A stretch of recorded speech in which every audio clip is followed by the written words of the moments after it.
Good afternoon. Please, everyone, be seated. Thank you so much. So, good afternoon, everyone. I have to say, I'm so excited. Thank you all for being here in this historic setting of the Benjamin Franklin Room here at the Department of State. I'm Kat Fotovat, the Senior Bureau Official for the Secretary's Office of Global Women's Issues, or SGWI, as we call it here. I'm so honored to be with you all today at the 19th Annual International Women of Courage Award Ceremony.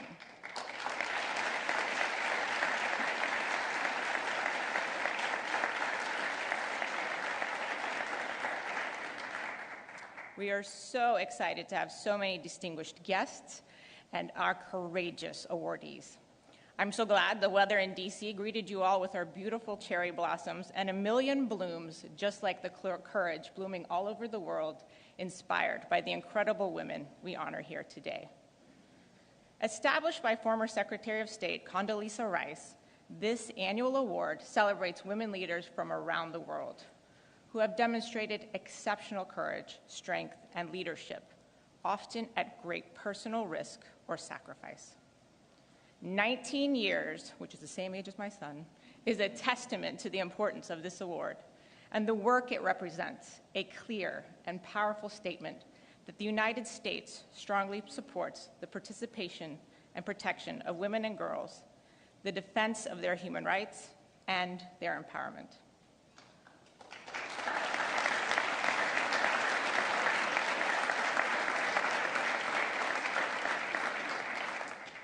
None of this would be possible without leadership and support at the highest levels, starting with President Trump.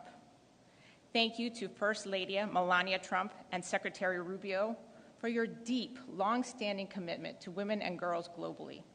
We are so thrilled to have so many members of the Cabinet and Congress and their staff here as well. I'm so proud to be here representing SGWI. Our mission has been to promote the rights and empowerment of women and girls globally as a cornerstone of U.S. foreign policy.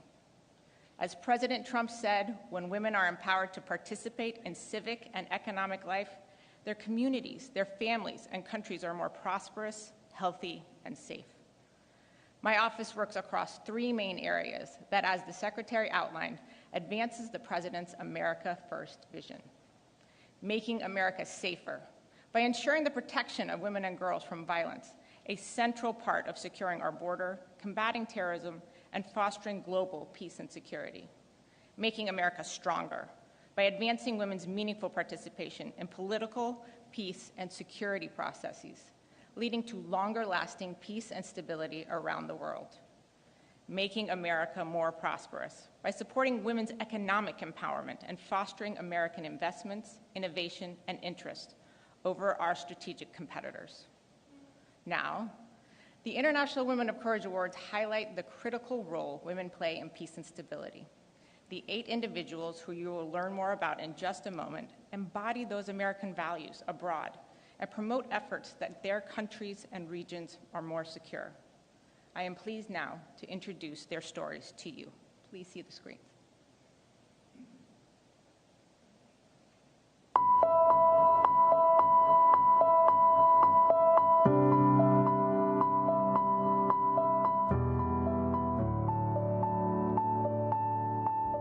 At the House of Hope, I lead efforts to support survivors of gender-based violence, social accusation-related violence, and trafficking in persons. I am passionate about shaping a network of change makers to build a country where everyone can live free from violence. Experience as a child marriage survivor motivated me to start up the organization so that I can be able to tackle issues of early marriage within my community and South Sudan at large. WOJE has empowered more than 15,000 survivors in the community. أعمل في مجال المختطفين والمخفيين قسرا والمعتقلين تعسفا. نعمل مع الأمهات وبنات الرابطة والنساء المختطفين من أجل الإفراج عن أبنائهم، والسلام دائما يبدأ من قلوب الأمهات. Every person with disabilities deserves fair treatment. This is my life work and the mission of my organization. The work continues, but we are confident we have tools. Change is possible. La question des droits humains est très problématique parce que mal comprise, J'ai des motifs de satisfaction quand je réussis à convaincre les autorités à défendre un défenseur des droits humains et aussi quand des personnes braquées contre les droits humains me disent « Madame, à l'issue de votre sensibilisation, j'ai compris, je m'engage à sensibiliser ma communauté. » On October 7th, I was taken hostage by Hamas terrorists. I survived 55 days in captivity. Upon my release, I vowed to tell my story because keeping it inside would destroy me. Courage for me means standing up for what you believe in. It means being true to your values and choosing hope and love even when faced with darkness. I'm a journalist, and that's how I want people to see myself. And that's how I've made people see myself. The corruption story is unfortunately not going to end. And the impact I want to have is not to change governments. I want systems to change. I want laws to be put in place.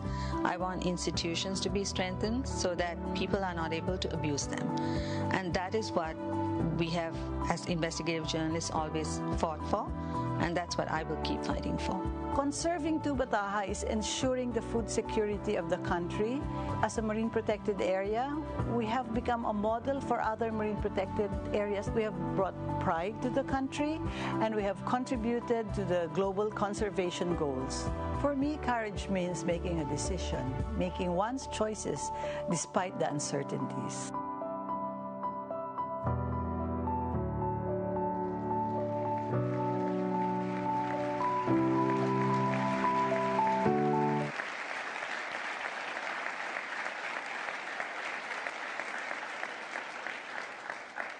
I think you can see the clear courage amongst all these incredible women.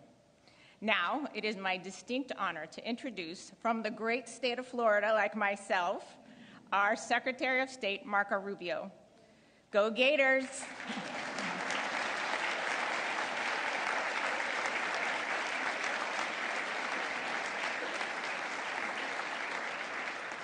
Secretary Rubio has been a long, dedicated champion for women and girls around the world.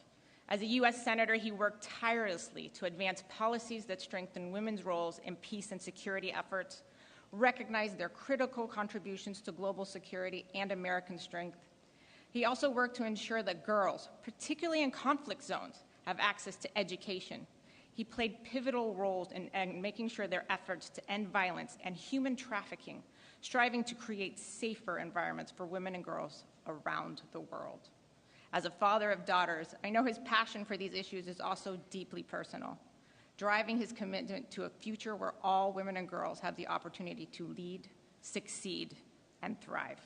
Mr. Secretary, over to you. Thank you. Thank you. Thank you very much for all of you for being here. Madam First Lady, thank you for joining us. We're so honored you would be here today with us at the State Department. All of our award recipients, you'll hear about them more in a moment. You saw that video, very moving, very touching. We'll learn more about them. All of my colleagues and distinguished guests. A special recognition for the members of our cabinet who are here today. Why don't you guys stand up so we can recognize you? Our Attorney General,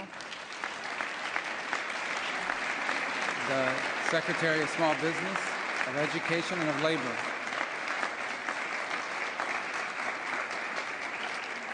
And we're missing Tulsi Gabbard because she's probably spying somewhere right now. So she's busy. But thank you for being here and joining us on this. And good afternoon and welcome to the State Department. This is a beautiful room. We don't use it often enough. But this is an appropriate setting in which to use it. And we're so grateful to be honoring this year's International Women of Courage awardees. This has been going on since 2007 when one of my predecessors, Secretary Condoleezza Rice, instituted this award. And since then, recognize over 200 women for their work promoting peace and prosperity and human rights in communities and in countries across the world. And what we recognize here more than that is not just their work, but the fact that they do so oftentimes at extraordinary risk to themselves, to their families, to their loved ones. Not just important work, but work that took courage. And that's why we recognize 8 women with the International Women of Courage Award here today. I'd briefly like to honor a leader. You saw her a moment ago, Katrina Fotovat. Did I say that right? Katrina, we call her Kat. There. And she's done a great job. Without you and your team putting this together, it would not have been possible. Thank you.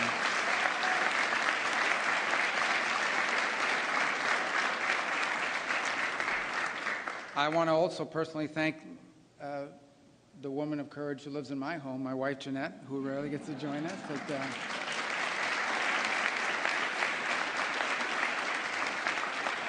And I say that relatively speaking because, courage is, there are challenges with 3 kids under 22 years of age or 23, as you know, especially a 17-year-old that's still in high school, and they had the world figured out. Anyway, thank you, because without her, I would not be able to do this. So we thank you very much and for being here today. At the State Department and under President Trump, we try to take every opportunity to defend and to promote women and girls across the world. During his first term, President Trump made women's economic opportunity an imperative. He established the Women's Global Development and Prosperity Initiative, which to date has reached over 12 million women worldwide. At home, during his first term, female unemployment reached the lowest level in 50 years.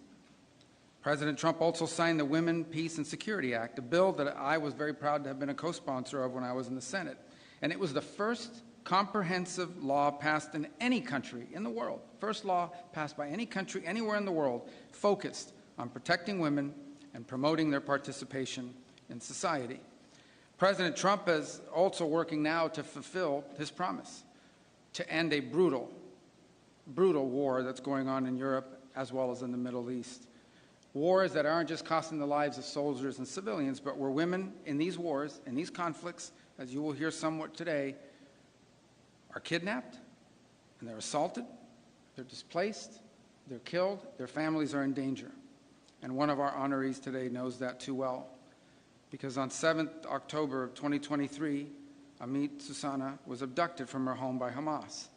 And upon her release, she shared details of the sexual violence she endured as a hostage, which allowed medical professionals to document the atrocities that she suffered. And this was at a time when people were denying that these atrocities were being committed, and even blaming Israel for Hamas's brutality. Her bravery, her advocacy brings much needed attention to the scourge of sexual violence and conflicts all over the world. Even as I speak to you now, there is sexual violence going on somewhere in the world in these various conflicts. It is a scourge. There is so much more to be said about the accomplishments and the courage and the leadership of each of these great women. And let me reaffirm the importance of protecting women and girls and promoting their well-being are American goals, but they also happen to be a strong goal of our president, President Donald Trump. So to our honorees, congratulations and thank you for your work to create a safer and more secure and just world. In a moment, it'll be my distinct honor to welcome the First Lady of the United States to speak to you. She too is a woman of tremendous courage and of great accomplishment. She's an inspirational leader. Through her Be Best initiative, and her work now advocating the Take It Down Act, she's protected women and girls online and promoted their health and well-being. So, Madam First Lady, thank you so much for being with us today. I look forward to continuing to work with you to promote the well-being and prosperity of Americans. So, ladies and gentlemen, please help me welcome, it's a great honor to welcome the First Lady of the United States, Melania Trump.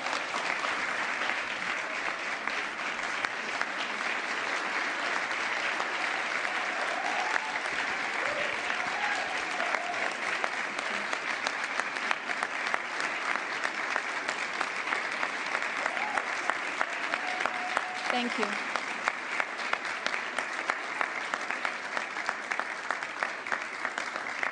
Please sit down, please. Thank you. Good afternoon, and thank you, Secretary Rubio. Throughout my life, I have harnessed the power of love as a source of strength during challenging times. Love has inspired me to embrace forgiveness, nurture empathy, and exhibit bravery in the face of unforeseen obstacles. Today, we celebrate courage, a strength that is based in love. This truth is illustrated through our honorees, who prove that love can inspire extraordinary valor, even in the face of vulnerability. Their remarkable stories, a testament to the power of love in practice for family, community, and our world. This is especially evident in places where their passion defies convention and when it has been shown at great personal risk of stigma, persecution, or harm. The courageous Georgiana Pescu, one of our award recipients, exemplifies love in action. Georgiana is a watchdog who defends the dignity of Romanians whose voices cannot be heard. She fearlessly enters facilities designated as care centers to rescue people with disabilities who are unwittingly held captive. In fact, Georgiana usually shows up unannounced and discovers the unimaginable. Helpless adults and children bound, sedated, starving, and in extreme cases dying. Thanks to Georgiana's brave work, dozens of offenders have been charged with human trafficking, exploitation, and even organized crime. We are honored to join an exceptional assembly of brave women who have shown their love and refused to let fear or hardship define them. Their collective achievements and dedication move us all. Let us also take a moment to acknowledge those who persist in their struggles.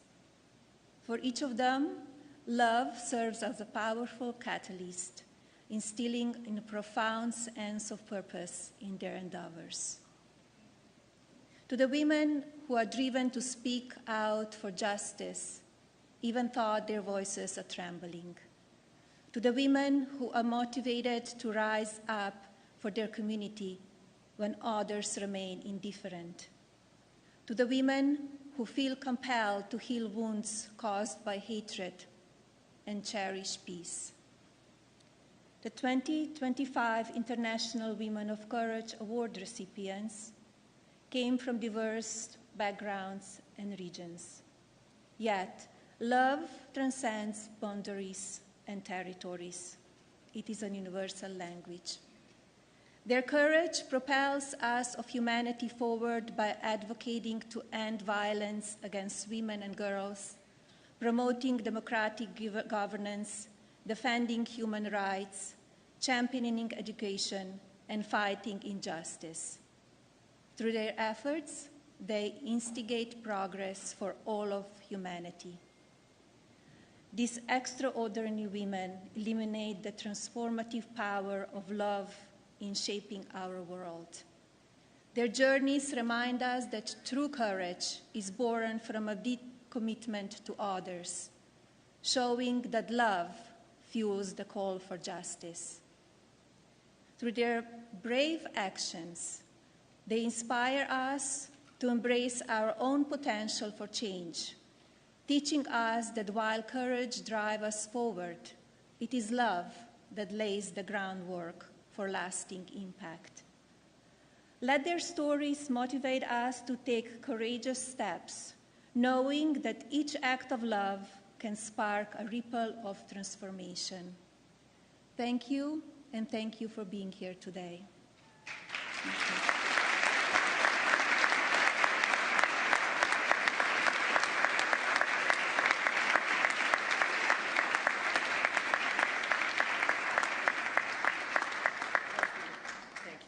Thank you. Beautiful remarks, weren't they? Just lovely. Thank you, everyone. I'm Tammy Bruce. I'm the spokesperson for the U.S. State Department. You guys are also great. Great looking room here. And it's an honor and a pleasure to be here with all of you. So good afternoon, Madam First Lady, Secretary Rubio, Mrs. Rubio, and distinguished guests. Today we celebrate the extraordinary achievements of 8 women from across the globe who have demonstrated unparalleled courage, resilience, and leadership in the face of adversity. These remarkable individuals have shown us that courage knows no boundaries and that the strength of the human spirit can overcome even the most daunting challenges. As we honor these exceptional women, we are reminded of the importance of their work and the impact these women have had on their own communities and beyond. Their stories inspire us to continue striving for a world where every woman and girl can live free from fear, discrimination, and violence. We are deeply grateful for their contributions and for the example that they set for future generations. Their courage reminds us that each of us has the power to effect that change and that together we can build a more just and peaceful world. And they're here with us today, not just on video, but these women have joined us today here on this stage. It is an honor to stand here with all of you. And we have some awards. We're going to begin that right now. Here we go. First of all, Amit Susanna from Israel was the first Israeli hostage from the October 7th attack to publicly recount the sexual violence she suffered while held captive in Gaza by Hamas. By bravely speaking out about the unspeakable horrors she endured, she showed the world the power that one individual can have when faced with unimaginable cruelty. Shall we? Here we go.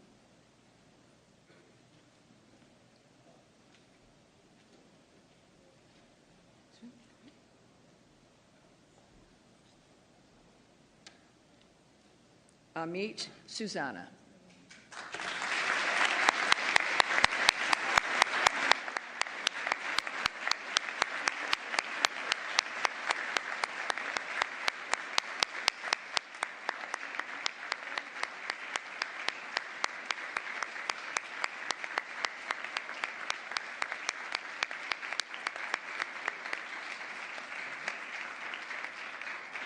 Thank you. Henriette Da from Burkina Faso is a human rights defender and a leader in organizations that promote religious tolerance and women's rights. In 2018, she was appointed president of the National Human Rights Commission in Burkina Faso. Henriette Da.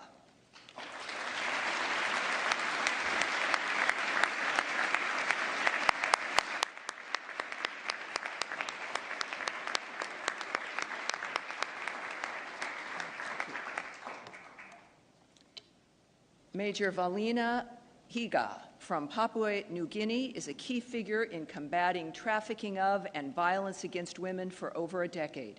Her efforts have caused systemic changes in her country and have helped protect the most vulnerable people. Valina Higa.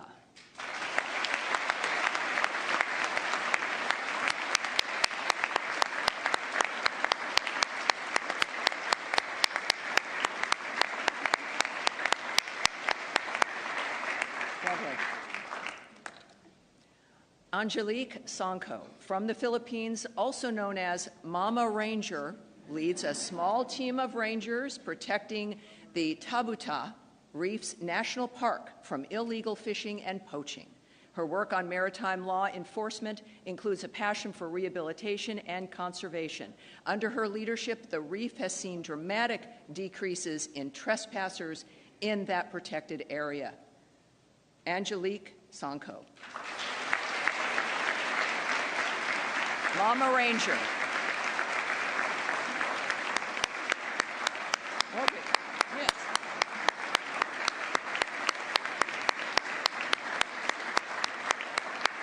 Beautiful. Georgiana Pascu from Romania has fought relentlessly for decades to secure the rights and safe treatment of thousands of children and adults with disabilities.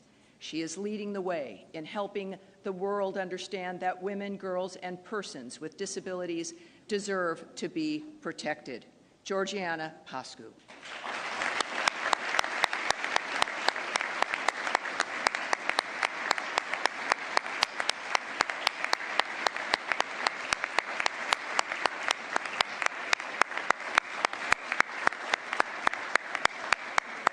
Beautiful. Zabib Musa Loro Bakit from South Sudan is a women's rights leader in post-conflict settings and has held several regional and national leadership positions. Ms. Bakit is the founder and executive director of Women for Justice and Equality, the leading implementer of women, peace, and security grassroots programming across South Sudan. Zabib Musa Loro Bakit.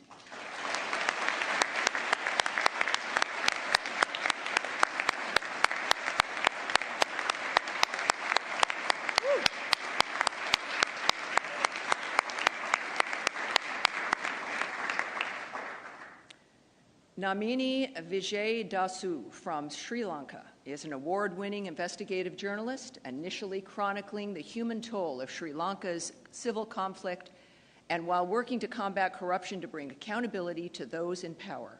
Her work not only aims to hold the most powerful accountable, but also fosters dialogue on reconciliation, paving the way for a new generation of reporters. Namini Wajidasa.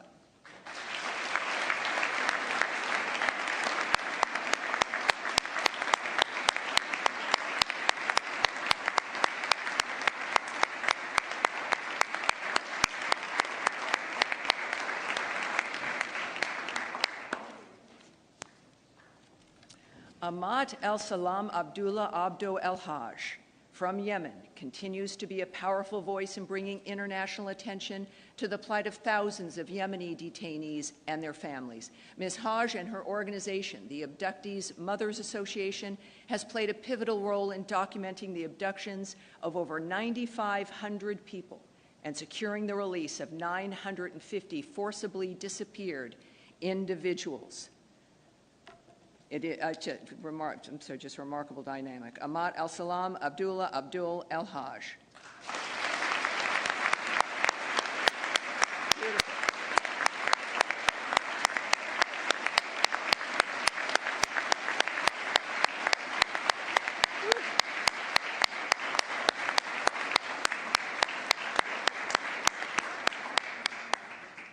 Thank you, everyone. Beautifully done. Thank you.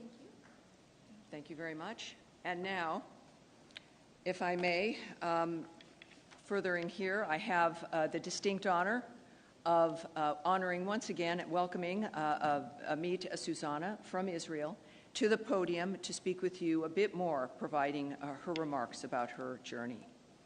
Amit.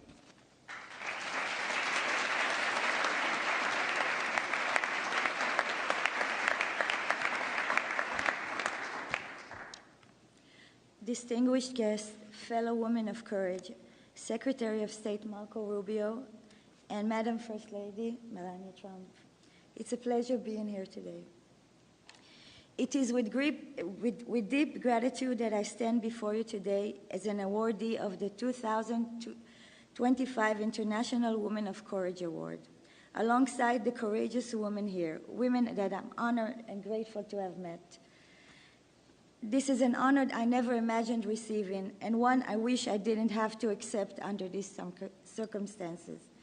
My name is Amit Susanna, and I am a survivor. On October 7th, my world changed forever. I was taken hostage by Hamas and held captive for 55 days. 55 days of fear, of pain, and of being stripped of every freedom I once took for granted. In captivity, I had no control over my body, no control over my life. I resisted as best as I could, but it was not enough to stop what happened to me. The darkness was suffocating, yet even in the darkness, there was one thing they could not have taken from me: the strength my mother installed in me, the belief that we must always stand for what is right, no matter the cost. Courage to me means standing up for what you believe in, even when the odds are against you. It means staying true to your values, choosing hope when despair threatens to take over, and choosing love when confronted with hate. It is an incredible honor to stand before you today, but it is also a deeply painful moment. While I am here, my friends remain in the darkness. 543 long days and nights. They are still suffering, still waiting, still hoping. Their voices remain unheard, so I will speak for them. We cannot move forward until they are free. I vowed that if I would survive, I would never be silent. I would speak not just for myself, but for every woman who had been silenced. When I first told my story, I only wanted to raise awareness about the horrors of captivity and the terror of October 7th. But my story became part of a much bigger conversation, one about sexual violence, about war, and about the unimaginable strength of women in the face of brutality. Women from all over the world reach out to me, sharing their own stories, their own pain. Their suffering is real. Their wounds are deep, and yet they endure, because that is what we as women do. Today, I understand the true meaning of freedom in a way that I never did before, not as something to be taken for granted, but as something fragile and scarce. To simply step outside and look at the sky, to see the moon and the stars, to breathe, to choose one's own path. These are privileges I will never again overlook. In Israel, we're about to celebrate Passover, the story of liberation, of breaking free from bondage. But this will be the second Passover that the hostages remain in captivity.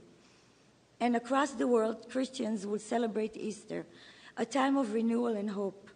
But for too many families, there is no renewal, only waiting, only longing. They fear for what their loved ones are enduring and whether they will ever get to see them again.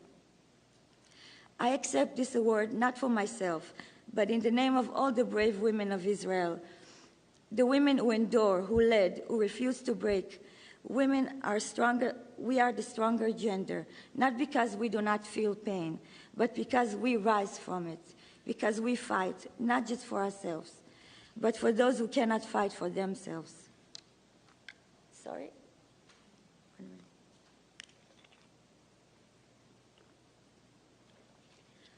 This award comes at a critical moment.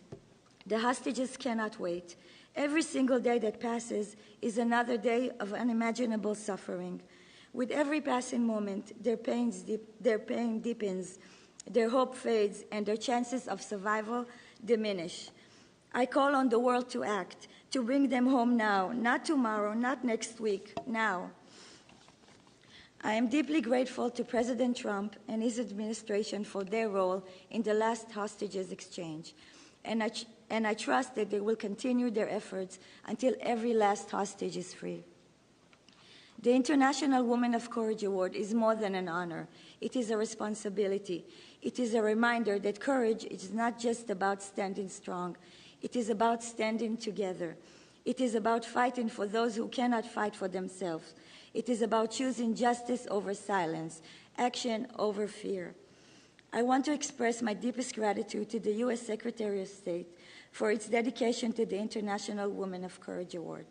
For years, this initiative has honored extraordinary women who champion justice, equality, and human rights, amplifying their voices and inspiring change worldwide. Their stories remind us all of the profound impact that one person's bravery can have over the world. By recognizing their courage, the State Department has played a vital role in empowering women. Thank you for continuing this important tradition, for supporting these courageous leaders, and for ensuring that their efforts do not go unnoticed. May we never stop fighting for those in the darkness. May we never take our freedom for granted. And may we as women continue to lead the way towards justice, towards peace, and toward a world where no one is left behind. Thank you.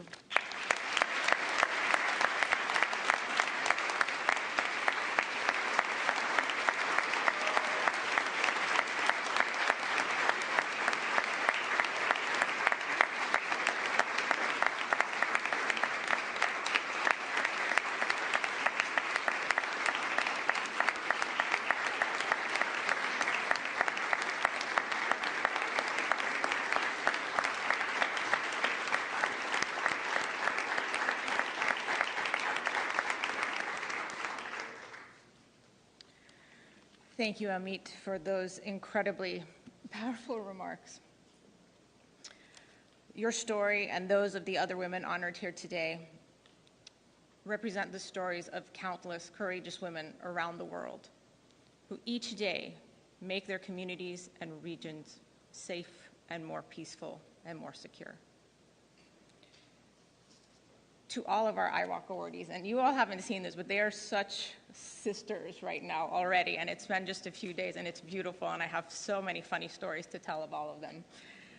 To all of our IWOC awardees, Henrit, Amit, Major Valina, Angelique, Georgiana, Zabib, Namini, and Ahmad, Your tireless, courageous, inspiring work drives us forward. I have to also, I'm going to take a moment and quote our First Lady, that courage is strength in love. That was beautiful. Thank you so much. Your bravery and tenacity to defend the rights and liberties of the most in need embodies American values abroad. May a million flowers continue to bloom all over the world from the power of your courage and voices. I also want to take a moment to, again, acknowledge that the Madeleine Albright Honorary Group Award for International Women of Courage is given to the student women protesters of Bangladesh. And I want to thank all of our awardees for traveling great distances, taking great risk to themselves and their families to accept this award. Our sincere hope is that this award will be a stepping stone that will help you reach more people with your incredibly important work. And we will all, in this room and everyone watching, continue to be champions for those efforts.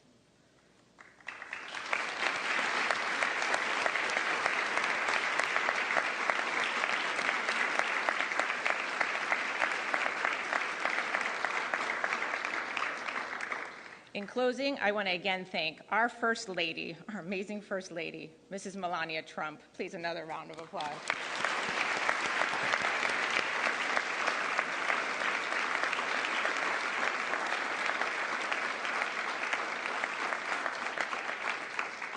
And my boss, Secretary Rubio.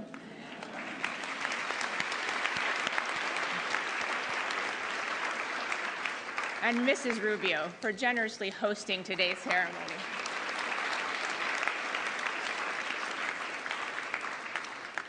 And I also want to thank our spokesperson, Tammy Bruce, for just taking the time to always be such a champion and doing our daily press briefings across the department and continuing to champion the efforts of women.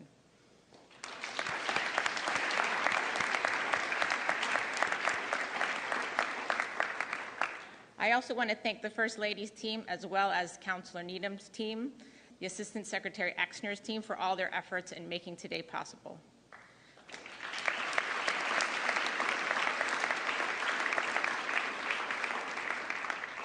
And a huge, huge shout out to our wonderful SGW Secretary Office of Global Women's Issues team as well.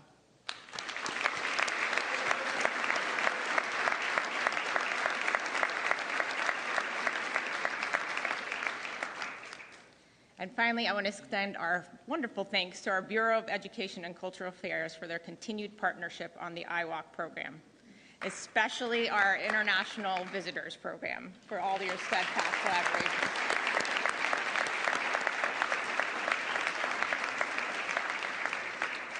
We are so grateful for you all to be here today, and there is a reception in the Jefferson Room next door, so please, please join us for that. And again, thank you to all these incredible women of courage.